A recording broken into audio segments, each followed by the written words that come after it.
अपने पसंदीदा शो के फुल एपिसोड देखने के लिए अभी डाउनलोड करें दंगल प्ले ऐप।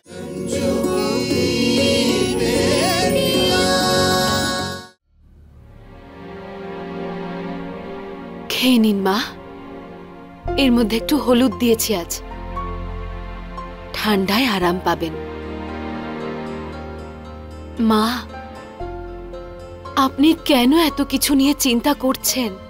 আমি আছি তো, কোনো না কোনো রাস্তা ঠিক বেরিয়ে আসবে।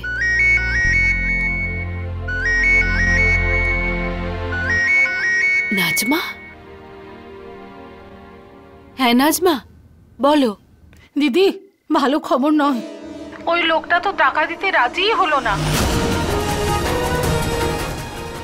কিন্তু কেন? উনি দিতে চাইছেন না। আচ্ছা, কি হয়েছে মা? ফোন কাকে করেছিলে? নাজমা, ওই ভদ্রলোক টাকা দিতে চাইছেন না। হয়ে গেল সর্বনাশ, এখন কি হবে আমাদের?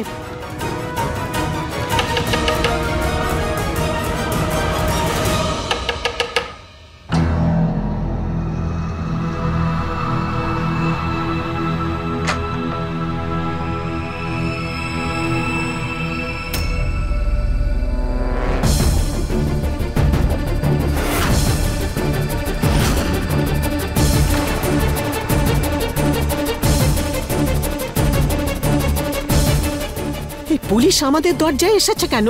আবার কোন সর্বনাশ হবে?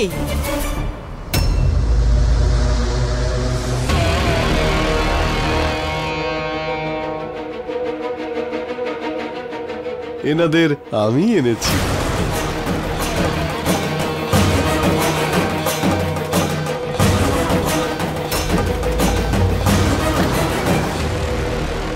গুপ্তবাবু, পুলিশ কেন নিয়ে এসেছেন আপনি? আসলে ব্যাপারটা হলো যে আমি এটা জানতাম যে আমার টাকা দেওয়া আপনার পক্ষে সম্ভবই নয়, সেই জন্য ওনাদের ডেকেছি। এবার মান সম্মানের যদি ভয় থাকে তাহলে ভদ্রভাবে আমার বাড়িটা ছেড়ে চলে যান। গুপ্তবাবু, এ আপনি কেমন কথা বলছেন? হঠাৎ এভাবে কেউ কারোর বাড়ি ছেড়ে কি করে যেতে পারে? আর আমি এটাও জানতাম যে ভদ্রভাবে তোমরা আমার বাড়ি ছেড়ে যাবেই না, সেই জন্যে তোমাদের বাড়ির জিনিসপত্র ফেলে দেওয়ার জন্যে আমি আমার লোকজনও নিয়ে এসেছি। আরে তোরা গেলি কোথায় রে? আয় ভিতরে আয়। সাবাস। দেখুন গুপ্তবাবু, আপনি এইভাবে আমাদেরকে বের করে দিতে পারেন না। কয়েকটা দিন তো সময় দিন, আমরা কোনো না কোনো রাস্তা ঠিক বার করব। শুনুন ম্যাডাম, এই বাড়িটা আপনি খালি করে দিন। আর এমনিতেও আপনার কাছে তো আর অন্য কোনো রাস্তা নেই। এখন গুপ্তবাবু বলার পরেও যদি আপনারা বাড়ি খালি না করেন তাহলে এই বাড়ি থেকে আপনাদেরকে তুলে দিতে বাধ্য হব আমরা। আরে আমি তো আগে থেকেই জানতাম যে আমার বাড়ি খালি করার জন্যে উনি অনেক বাহানা দেবেন, সেই জন্যই আমি ইন্সপেক্টরকে সঙ্গে করে নিয়ে এসেছি। আরে আপনি সত্যিটা বলুন যে আমার টাকা দেওয়া আপনার পক্ষে সম্ভবই নয়। গুপ্তবাবু, একটু দয়া করুন, আপনি আমাদের 2 দিন আপনি দিন প্লিজ। এই নিন 20,000 টাকা।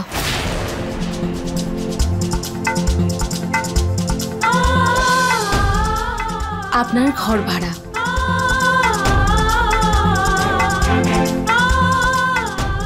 গুনে নিন, বাকিটাও খুব তাড়াতাড়ি দিয়ে দেব। টাকাগুলো কোথা থেকে পেলি শালু?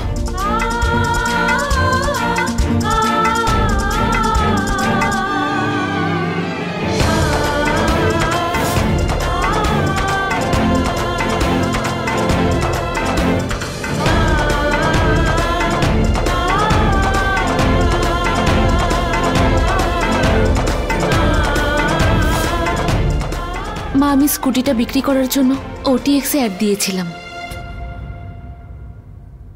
ভাই আমি তোকে বলে দিচ্ছি, তুই এই স্কুটিটা একদম ঠকে গেছিস। আরে ভাই, 20,000 টাকায় ভালো কন্ডিশনের স্কুটি পাওয়া যায়, কি দরকার ছিল এত টাকা দিয়ে কেনার? আরে কোনো দরকার ছিল না ভাই, আসলে শালুর কিছু টাকার প্রয়োজন ছিল। যদি আমি ওকে সাহায্য করতাম ও সে সাহায্য নিত না, সেই জন্য। আচ্ছা তাই বলি, সেই জন্য তুই ওর কষ্ট দেখে স্কুটি কিনতে নাচতে নাচতে চলে গেলি? বাবা বাবা ভাই, খুব ভালো কাজ করেছিস। আজকালকার সময়ে কেউ অল্প একটু সাহায্য করলেও বড় করে বড়াই করে, আর তুই কিনা ওকে বলতেই চাইছিস না যে তুই ওকে সাহায্য করছিস। মানে তুই কোন কোন গ্রহের প্রাণী আমাকে বল? এই গ্রহেরই ভাই, যেই গ্রহতে তোর মতো বন্ধু আছে আর শালুর মতো মানসিকতার মেয়ে। আমি ওকে শুধু সাহায্য করার চেষ্টা করছি, আর কিছুই না। কিন্তু কোনো ব্যাপার নয় মা, এমনিতেও স্কুটির থেকে বেশি আমাদের এখন এই ঘরটার প্রয়োজন।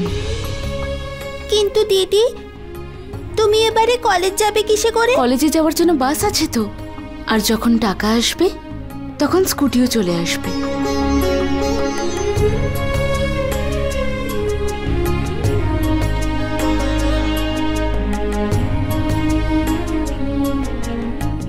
সেসব তো ঠিক আছে, কিন্তু এই কটা টাকায় আমার কি হবে বলুন তো? এবার দেখুন, ভাড়া আর সব ক্ষতি মিলিয়ে হয়েছে 1 লাখ টাকা। কত?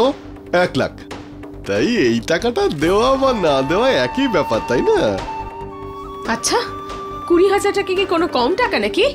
আরে বাবা, নিজের কাছে রাখুন না এই টাকাটা, আর চুপ করে একটু বসুন। বাকি টাকাও আমরা দিয়ে দেবো আপনাকে। দেখো, আমি চুপ সেই দিনই করব যেদিন তোমরা আমার বাড়ি ছেড়ে দেবে। আর শুনুন, আমি একটা নতুন ভাড়াটেও খুঁজে পেয়েছি, যে আমাকে টাইম মতো ভাড়াও দেবে আর তার সঙ্গে ডিপোজিটও দেবে।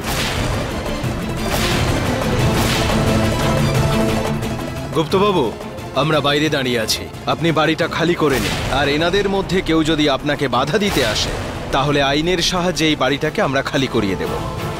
আর যখন আমরা খালি করব না, তখন না জিনিসের গ্যারেন্টি থাকবে আর না মানুষের।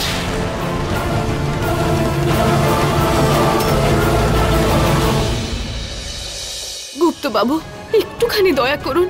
আমি এত তাড়াতাড়ি এখান থেকে আমার মাকে, আমার মেয়েগুলোকে নিয়ে কোথায় যাব বলুন?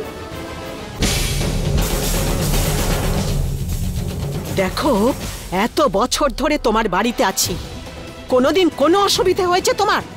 আর আজ আমরা অসুবিধার মধ্যে পড়েছি বলে আর তুমি আমাদের শত্রু হয়ে গেলে? এই নাও, এটা সোনার। এখন তুমি শান্তি পেয়েছো তো? দেখুন, এটা সোনার হোক বা পিতলের, তাতে আমার কিচ্ছু যায় আসে না। এখন আমি আমার টাকাটা চাই। নিন, ধরুন। জানি না কোন গ্রহের দশা আমার খারাপ ছিল যে এই ভিখিরিদের আমি বাড়িটা ভাড়া দিয়েছিলাম, কিন্তু আমি বলে দিচ্ছি, এখন আমি আমার জন্মকুণ্ডলী ঠিক করে নেবই, বুঝেছেন? গুপ্তবাবু, একটুখানি দয়া করুন।